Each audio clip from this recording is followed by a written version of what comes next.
Hi guys, it's Irit with another process video. I am using my June hip kit and it is pretty much killed.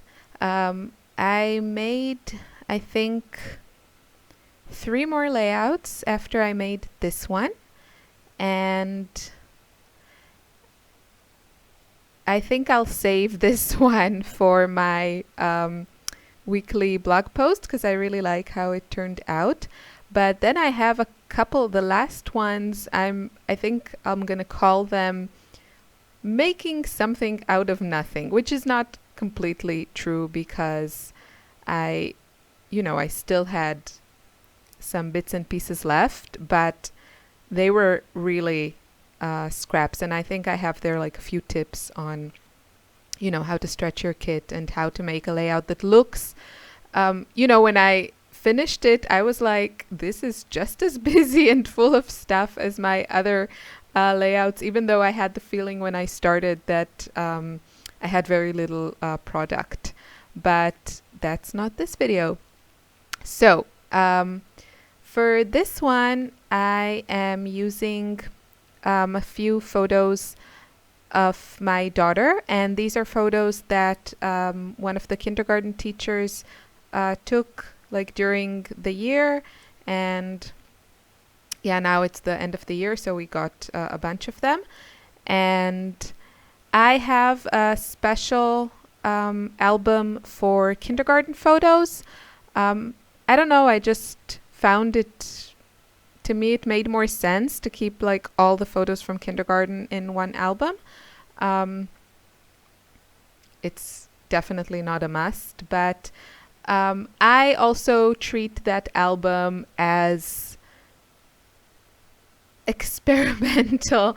No, it's just that, I don't know, because the photos are usually very colorful and, sometimes quite busy because they're in the kindergarten and there's like a lot of stuff going on there. And, kindergartens are very colorful places. So I just found it that I really tend to have like more fun with patterns and colors and than my usual layouts. And this one is a great example, and I will have another layout also for that album that is really full of like busy pattern papers and very different from what I usually do. But I think it works really well with these photos. But again, I'm not talking about this layout, so maybe I should focus. Anyway, so I decided to use that one 4x6 photo of my daughter like crossing over that piece of branch. We live in the countryside, and they go, like the kids in the kindergarten, they go every week to there's like fields and forest and a little river behind their kindergarten. So they go explore, and they are also very well equipped. All the kids have like these rubber boots in the kindergarten and special pants. She's not wearing them in this photo, but they have like these special pants. It's called Gatschhose, and they are Gatsch is mud and Hose is pants. So they are made from like a water resistant fabric. And there's the summer version of those, which is thin, and then there's the winter version of those, which are thick. So for every season, they are very well dressed. One of the first things my husband taught me when I moved to this country is that there is no such thing as bad weather, only bad clothes, which is completely not true because there is such a thing as bad weather. But the point is that, if you're like well dressed, then you don't get wet. So anyway, I really like that photo.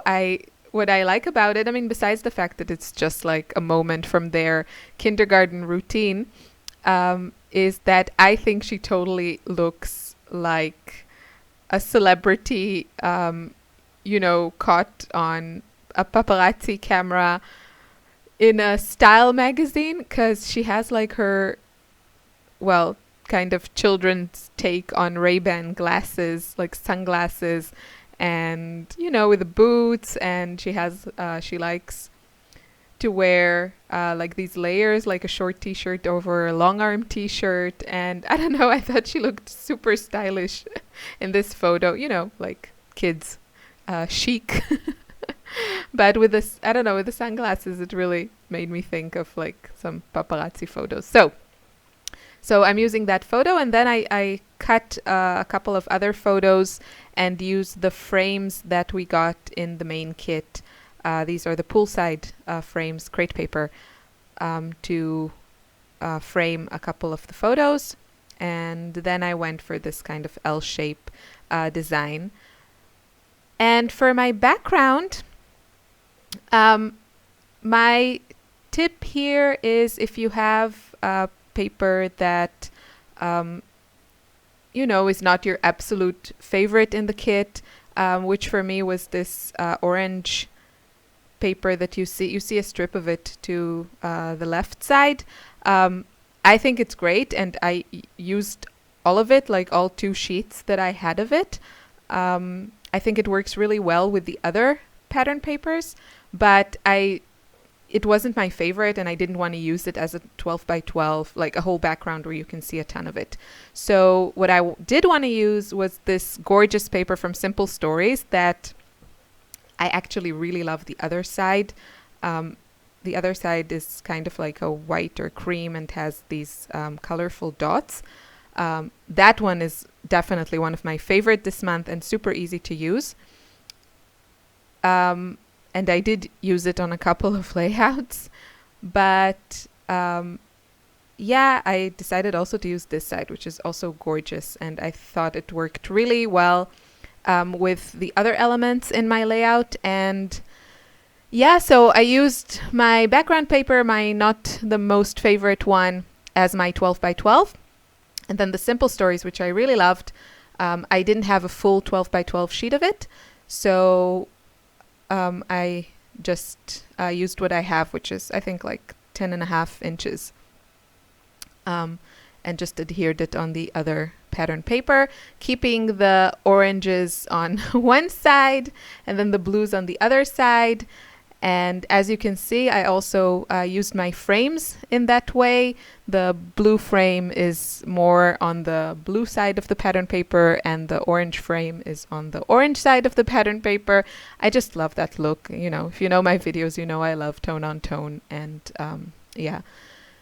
so that's pretty much it. I had a hard time figuring out where I want to put all those words.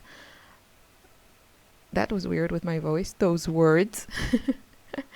But eventually I found a place that I was happy with. And I'm also adding finally that little Insta camera thing that I inked with the pigment inks that came in the color kit. You can see them at the top left corner between the mess, but you can see the red one, and the yellow one is below it.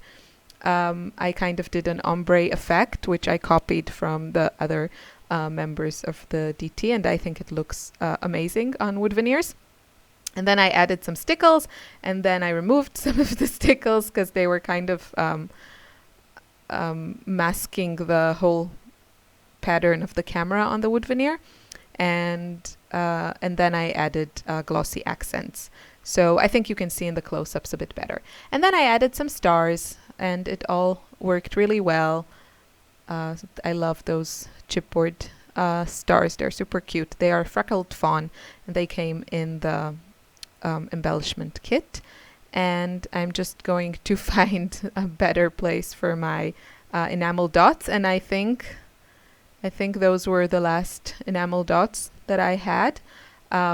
I really killed this kit. I mean, I think I have a few more embellishments and a few more of the crate paper words because there were so many of them.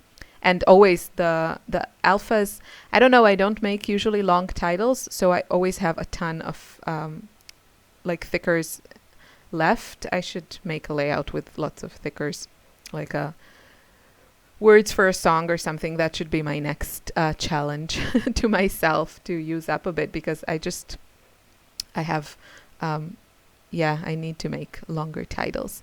And that's it. I don't think I'm going to use anything else. Oh, of course, I need some mist. Yes, I'm going to add some mist. And I think I'm going to outline the Simple Stories paper with a white jelly roll pen, my favorite white pen. And yeah, that's it. So this one will go to my kindergarten album. And I think maybe with my the 3 layouts that the last ones that I made with the kit, I think I'll maybe just put them on one video. That will make it a bit easier for me and kind of show you the whole process of using up leftovers, stretching your kit, and maybe finding a way to use, some of the bits and pieces that were not so easy for you to use, or, not your most favorite parts of the kit, because I try to use like the parts that I love the most, right at the beginning. So that's it.